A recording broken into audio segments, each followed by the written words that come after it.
Hello students, कैसे हैं आप सब लोग। उम्मीद करती हूँ सब अच्छे होंगे और स्वस्थ होंगे। मैं Meena Rana ICT virtual class में आपका स्वागत करती हूँ। स्टूडेंट्स, हम पढ़ रहे हैं क्लास 8th की हिंदी और यहाँ पर हमने हिंदी व्याकरण पढ़ रहे हैं, जिसमें हमने प्रीवियस लेक्चर में लिंग के बारे में पढ़ा था और लिंग से पहले हमने संज्ञा पढ़ा है। तो देखिए, यहाँ पर संज्ञा के 3 विकार थे, जिसमें लिंग, वचन और कारक है। लिंग को हम यहाँ पर पढ़ रहे हैं। लिंग क्या होता है, लिंग किसे कहते हैं और लिंग कितने प्रकार के होते हैं। दो यहाँ पर लिंग बताए गए, पुल्लिंग और स्त्रीलिंग। इसको हमने प्रीवियस लेक्चर में पढ़ लिया था। अब यहाँ पर देखिए, जिन शब्दों से किसी पुरुष जाति का बोध होता है उसे पुल्लिंग कहा जाता है। जिन शब्दों से स्त्री जाति का बोध होता है उसे स्त्री लिंग कहा जाता है। यहाँ पर कुछ उदाहरण हमने पढ़े हैं। इसके साथ हमने क्या कहा कि निर्जीव या अचेतन पदार्थ भी पुल्लिंग और स्त्रीलिंग में होते हैं। जैसे आपका पत्थर, पहाड़, घर, ये पुल्लिंग में है। सड़क, रस्सी, लकड़ी, ये सभी आपके स्त्रीलिंग में है। अब इनका पता कैसे लगाया जाए। इनका पता लगाने के लिए हमने यहाँ पर 2 नियम पढ़े थे, लिंग की पहचान तथा परिवर्तन के सामान्य नियम। तो यहाँ पर पहला जो नियम था, यदि किसी शब्द के अंत में आ, पा, पन रहता है तो वे प्राय, हमेशा नहीं, क्योंकि इसमें कुछ अपवाद भी थे, तो वे प्राय जो है किसमें होते हैं, पुल्लिंग में होते हैं। जैसे खाना, तो ना आया है, दाना ना, बुढ़ापा पा आया है। इसके अलावा मोटापन, बचपन, ये सभी जो है आपके किसमें आते हैं, पुल्लिंग में आते हैं। अब इसके कुछ अपवाद भी हैं। अपवाद का मतलब कि ये जो नियम है, वो नियमों को ये फॉलो नहीं करते हैं, उन नियमों का ये पालन नहीं करते हैं। जैसे जटा, यहाँ पर आ आया है तो ये जो है आपका स्त्रीलिंग में होगा। ऐसे ही जरा, यहाँ पर भी आ की मात्रा लास्ट में आई है तो ये भी इस नियम को फॉलो नहीं कर रहा है।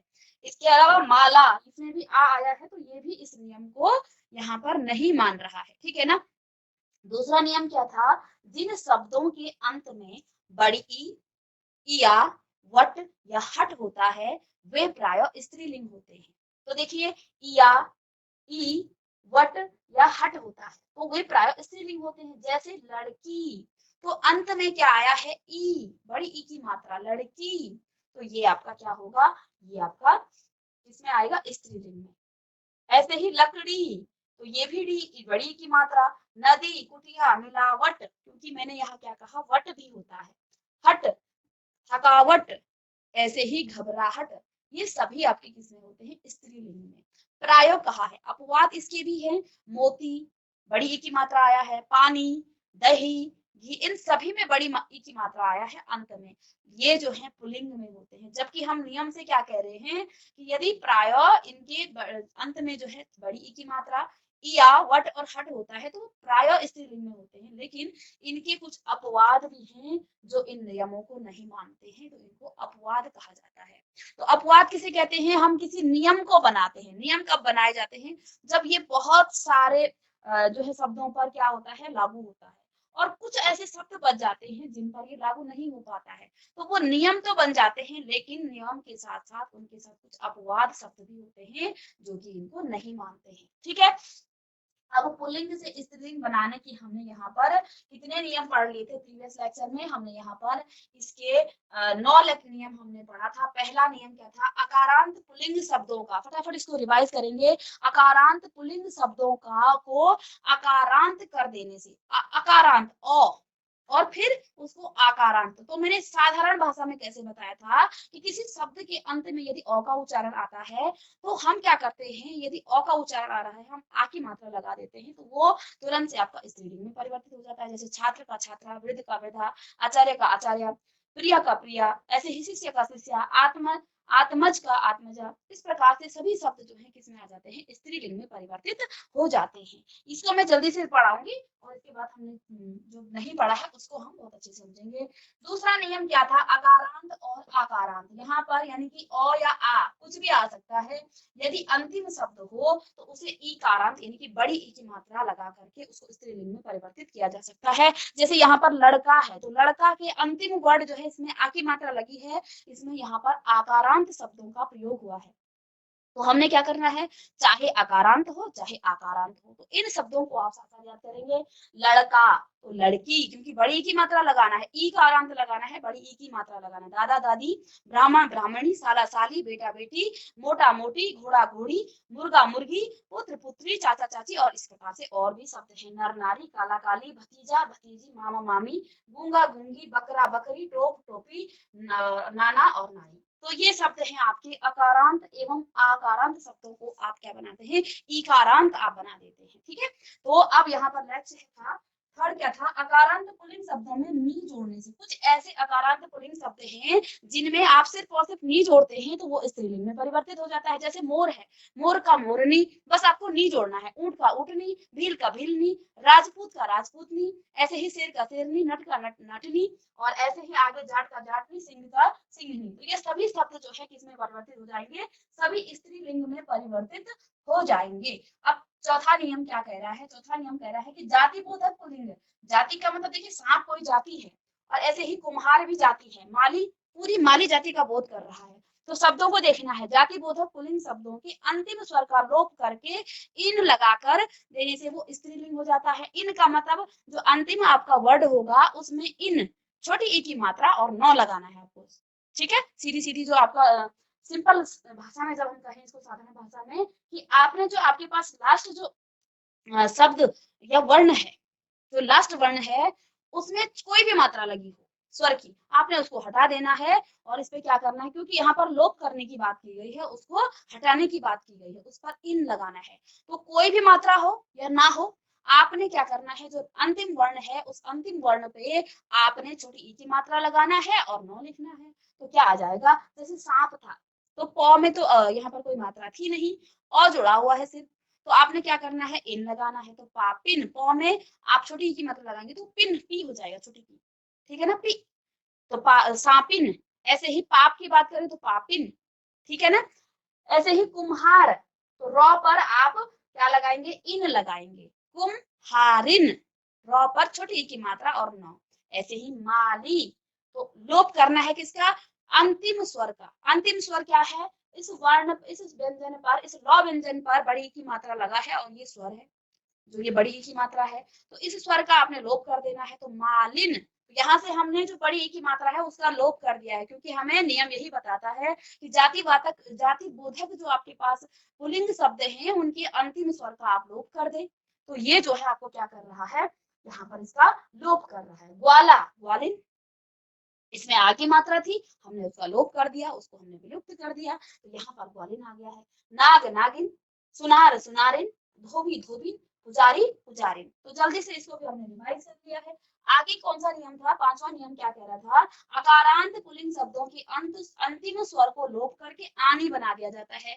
अब यहाँ पर वहां पर क्या था, जाति बोधक पुल्लिंग शब्द था, और यहाँ पर अकारांत पुल्लिंग शब्दों के अंतिम स्वर को, यहाँ पर भी हमने अंतिम स्वर का लोप करना है और उसमें आनी लगा देना है। आनी का मतलब अंतिम जो शब्द होगा उसमें आ की मात्रा लगाएंगे और नौ लगा देंगे, बड़ी ई की, बड़ी नौ लगा देंगे, नौ पे बड़ी ई की मात्रा।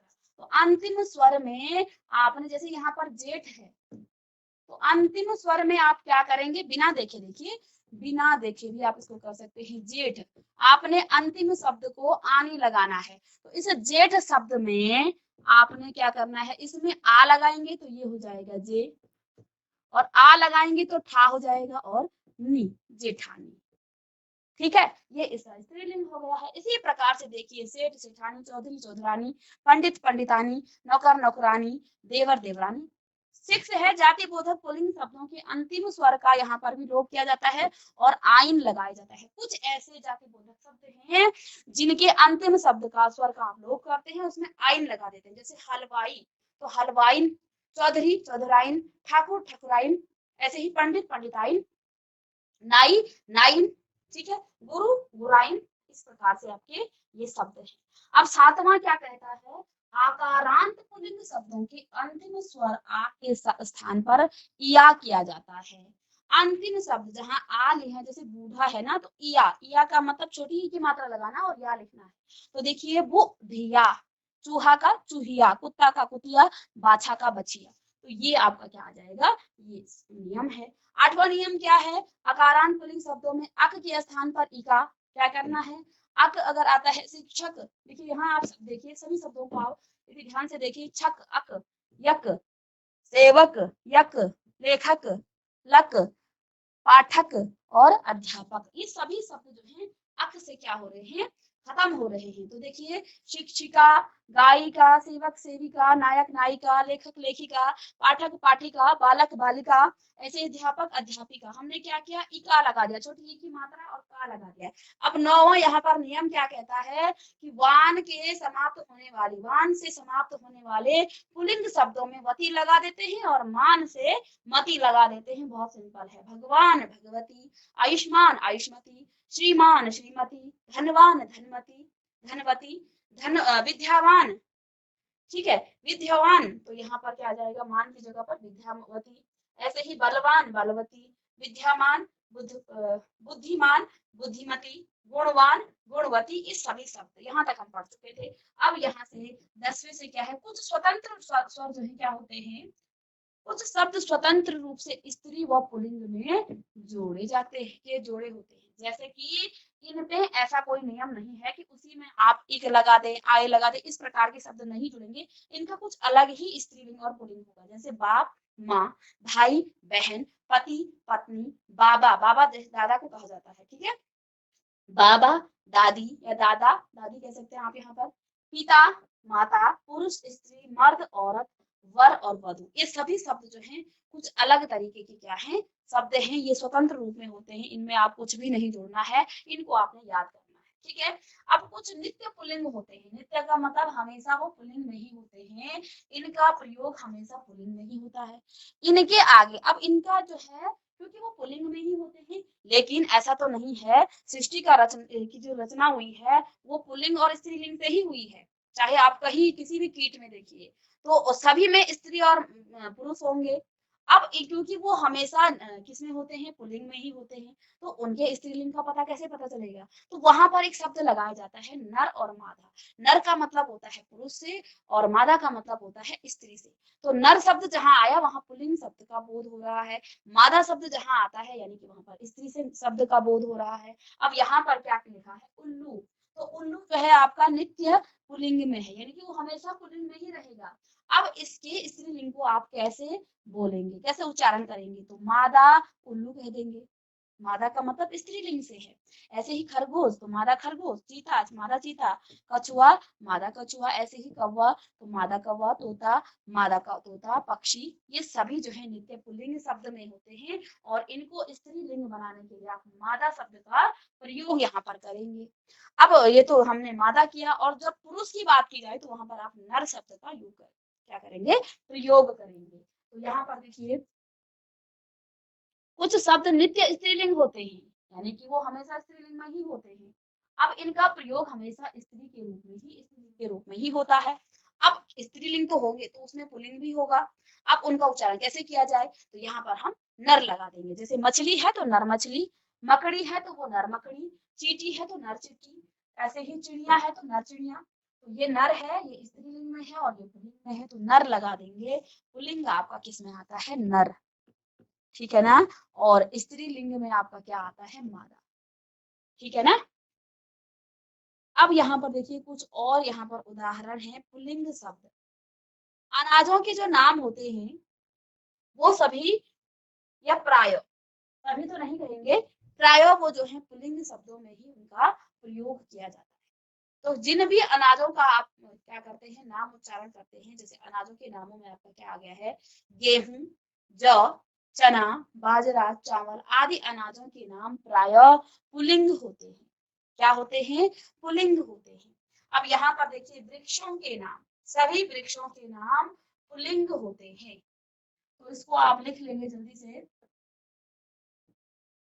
कि गेहूं, जौ, चना, बाजरा, चावल आदि अनाजों के नाम पुल्लिंग होते हैं। वृक्षों के नाम, पेड़ों के नाम, आम, अमरूद, खेजड़ी, नीम, पीपल, बरगद, जामुन, चंदन, साल, सागौन, देवदार आदि वृक्षों के नाम प्रायः किसमें होते हैं, पुल्लिंग में होते हैं, ठीक है। इसके अलावा पर्वतों के नाम, पर्वतों के जितने भी नाम हैं, ठीक है, ये सभी पुल्लिंग में होते हैं, ठीक है। अब यहाँ पर लिखा है आपका प्राय, प्राय यानी कि हो सकता है कोई ऐसा वृक्ष हो जो स्त्रीलिंग में जिसका उच्चारण किया जाए, लेकिन प्राय ये क्या होते हैं, पुल्लिंग होते हैं। हिमालय, अरावती, माउंट आबू, ऐसे ही नीलगिरी, विंध्याचल आदि पुल्लिंग होते हैं, ये भी पुल्लिंग में होते हैं। विभिन्न धातुएं, इनको बहुत अच्छे से आप देखेंगे, विभिन्न धातुएं और रत्न जो हैं वो किसमें होते हैं, वो पुल्लिंग में होते हैं। कौन कौन सी धातुएं, सोना, तांबा, पीतल, जस्ता, हीरा, पन्ना आदि जो है पुल्लिंग में ही होते हैं। ऐसे ही जब आप दूध की बात करते हैं, दूध द्रव पदार्थ, द्रव का मतलब जो तैरता है, ठीक है ना, सभी जानते हैं द्रव पदार्थ जो तैरते हैं उनको क्या कहते हैं, द्रव पदार्थ। तो यहाँ पर देखिए द्रव पदार्थ जैसे दूध, घी, शहद, तेल, पानी, ये सभी किसमें आते हैं, शरबत, ये पुल्लिंग होते हैं। बहुत ध्यान दें। ग्रह और ग्रहों के नाम, महीनों के नाम भी पुल्लिंग के ही अंदर आते हैं। ठीक है, यहाँ पर सूर्य, चंद्र, शनि, बुध, बृहस्पति, शुक्र, मंगल, राहु, केतु, चैत, वैशाख, जेठ, आषाढ़, सावन, भादो, क्वार यानी अश्विन, कार्तिक और अगहन, पूस, माघ, फाल्गुन आदि पुल्लिंग होते हैं। और यहाँ पर हमने क्या कहा था, ग्रहों के नाम। ग्रहों में हमारी पृथ्वी भी है और पृथ्वी को हम माता कहते हैं, और माता किसमें आता है, आपके स्त्रीलिंग में आता है। यानी कि यहाँ पर आपका एक अपवाद बन जाएगा, कौन, पृथ्वी, क्योंकि हम क्या कह रहे हैं कि सभी ग्रहों के नाम जो है आपके पुल्लिंग में आते हैं, लेकिन हम पृथ्वी को माता कहते हैं और माता आपकी स्त्रीलिंग में आ जाती है। जो पृथ्वी है वो इसका अपवाद हो जाएगा। तो ये सभी जो है किसमें आ जाते हैं, ये सभी आपके पुल्लिंग में आते हैं। कौन कौन से पुल्लिंग में आते हैं, आपके अनाजों के नाम हो गए, दूसरा यहाँ पर वृक्षों के नाम, पेड़ों के नाम, तीसरा यहाँ पर आपका पर्वतों के नाम, इसके बाद चौथा विभिन्न धातुओं और रत्नों के नाम, द्रव पदार्थों के नाम, ग्रहों एवं महीनों के नाम, और इसमें आपका एक अपवाद है आपकी पृथ्वी, जो कि ग्रह है एक, और वो जो है स्त्रीलिंग में आ जाता है क्योंकि हम पृथ्वी को माता कहते हैं। ठीक है ना। स्त्री शब्द, स्त्रीलिंग शब्द जो है, अब किन किन चीजों में स्त्रीलिंग आता है, इसके अलावा तिथियों और नक्षत्रों के नाम। ग्रहों के नाम तो आपके ये हो गए पुल्लिंग में, लेकिन अब कहा गया है तिथियों और नक्षत्रों के नाम प्राय किस में आते हैं, प्राय आपके स्त्रीलिंग में आते हैं। ठीक है, महीनों के नाम तो आपके पुरुष उसमें आ गया है पुल्लिंग में, लेकिन यहाँ पर क्या कहा गया है, तिथियों के नाम। तिथि कौन सी होती है आपकी, प्रथमा, द्वितीया, तृतीया, चतुर्थी, पंचमी, षष्ठी, सप्तमी, आपने हिंदी में भी पढ़ा होगा। और जब आप हेडिंग डालते हैं डे वाइज तो वहां पर आप क्या लिखते हैं, हिंदी की कॉपी में आपने लिखा होगा प्रथमा, ठीक है ना, सप्तमी, अष्टमी, नवमी, दसवीं, एकादशी, द्वादशी, त्रयोदशी, चतुर्दशी, पूर्णिमा और अमावस, अश्विनी, रोहिणी, भरणी, ये मृगशिरा आदि, ये सभी आपके क्या है, नक्षत्र है। ठीक है, ग्रह और नक्षत्र हैं ये, तो ये आपके स्त्रीलिंग में आते हैं। कौन कौन सी आपकी तिथियां और नक्षत्र, तिथियां पता होनी चाहिए, कहाँ से, प्रथमा से लेके आपका अमावस्या। ठीक है, अब पूर्णिमा, चतुर्दशी के बाद आपकी पूर्णिमा आती है, ठीक है, या फिर अमावस आ जाता है। नदियों व झीलों के नाम, पर्वतों के नाम किसमें आया था, पुल्लिंग में, लेकिन नदियों के नाम स्त्रीलिंग में आते हैं, ये इंपॉर्टेंट है यहाँ पर। ठीक है, नदियों व झीलों के नाम किसमें आ जाते हैं, आपके स्त्रीलिंग में, जैसे गंगा, यमुना, घाघरा, गंडक, रावी, ताप्ती, नर्मदा, सतलज, ब्यास, चिनाब, झेलम, कृष्णा, कावेरी, गोदावरी, गोदावरी, चंपल, संभर, सांभर, झील, पुष्कर और झील अब आदि जो है, ये सभी किसमें आते हैं, ये आपके स्त्रीलिंग में आ जाएंगे। अपवाद यहाँ पर आपका सौण है और ब्रह्मपुत्र, सिंधु नद, अतः ये सभी जो है पुल्लिंग में। अपवाद का मतलब ये स्त्रीलिंग नहीं है, जैसे आपका वहां पर पृथ्वी क्या था, अपवाद था। भाषाओं के नाम प्राय आपके स्त्रीलिंग में आते हैं, जैसे आप हिंदी, अंग्रेजी, रूसी, जापानी, चीनी, इसी प्रकार से जितनी भी भाषाएं हैं वो सभी भाषाएं किसमें आती हैं, स्त्रीलिंग में आती हैं। और ये जो है इंपॉर्टेंट था, यहाँ पर आपने सभी को नोट डाउन करना है और इसको घर जाके एक बार फिर से देखना है। ठीक है, और उसके बाद हम इसके अभ्यास काम कार्य को करेंगे और फिर हम पढ़ेंगे वचन। तो चलिए इसको आप नोट डाउन कर लीजिए।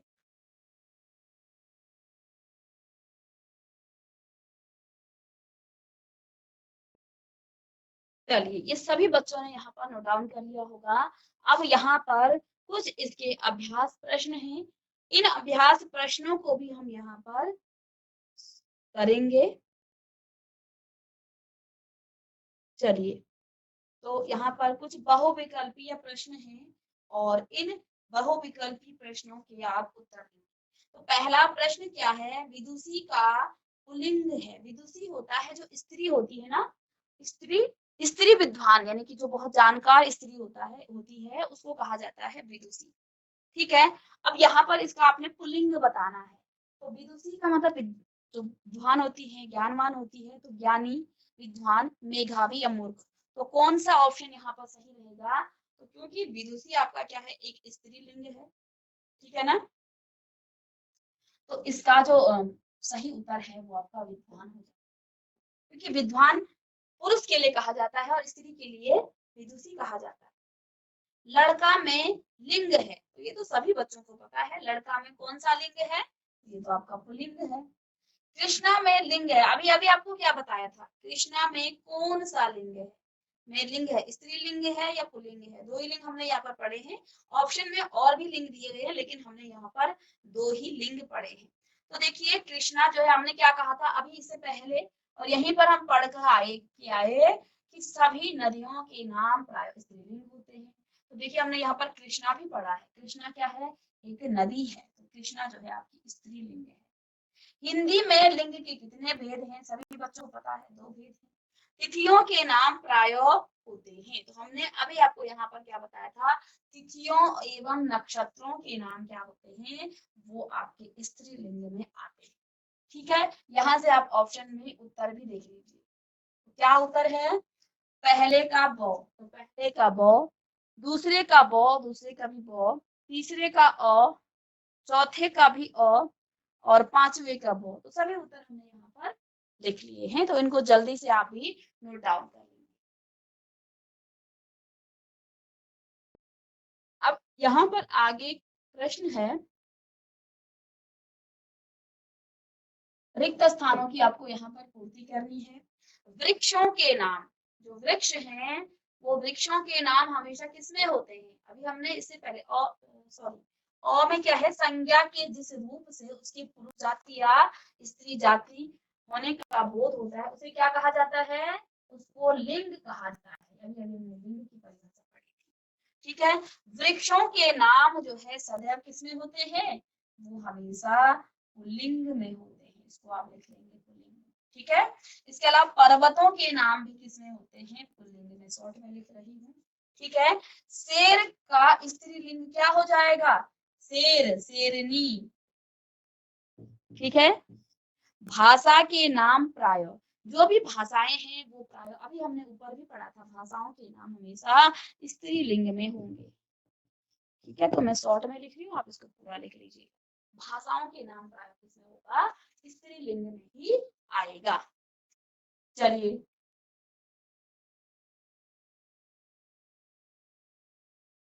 अब आपने क्या करना है, खंड क का खंड ख के साथ यहाँ पर मिलाना है। मिलान करने के लिए यहाँ पर आपको प्रश्न आया है, तो इस प्रश्न का आप उत्तर लिख लेंगे। चूहा का हो जाएगा चूहिया, ब्राह्मण का हो जाएगा ब्राह्मणी, ठाकुर का हो जाएगा ठकुरानी, जेठ का हो जाएगा जेठानी। तो लिख लेंगे आप इसको भी।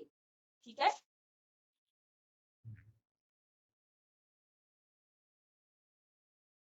इसके अलावा यहाँ पर देखिए आपको यहाँ पर कुछ प्रश्न दिए हैं, निम्नलिखित पुल्लिंग शब्दों के सामने उनकी स्त्रीलिंग लिखना है। तो शिष्य का आप जानते हैं शिष्या होता है, पिता का माता हो जाता है, नर का नारी, पाठक का पाठिका, अध्यापक का अध्यापिका। जिन निम्न स्त्री शब्दों के सामने, स्त्रीलिंग शब्दों के सामने उनकी पुल्लिंग लिखना है। तो सबला, ठीक है, नानी, साम्राज्ञी, सास, लेखिका। यहाँ पर इसका उत्तर भी लिखा है, इनके उत्तर भी आप यहाँ से लिख लेंगे। लिंग के आप भेद लिख लेंगे। ठीक है, आगे देखिए नेक्स्ट प्रश्न है, नीचे दिए गए शब्दों के लिंग आपको छाड़ना है। तो लिंग बताने हैं यहाँ पर कि कौन सा लिंग है, तो आप बता लेंगे, मछली हो गया, मुर्गियां हो गया, कछुआ हो गया, हिमालय हो गया। तो इन जो शब्द काले हो रखे हैं इस प्रकार से, उनके आपने लिंग बताने हैं। तो इन सभी प्रश्नों को आप कर लेंगे, अभ्यास प्रश्न जो भी आपके हैं, और मिलेंगे नेक्स्ट लेक्चर में। अभी आज की क्लास में हमने लिंग और लिंग पर जो आपकी प्रश्नावली थी उन प्रश्नावलियों को भी हमने सॉल्व किया, और आगे की प्रश्नावली को आप भी अपने घर में जाके देख लेंगे। और मिलते हैं नेक्स्ट लेक्चर में, तब तक के लिए थैंक यू एंड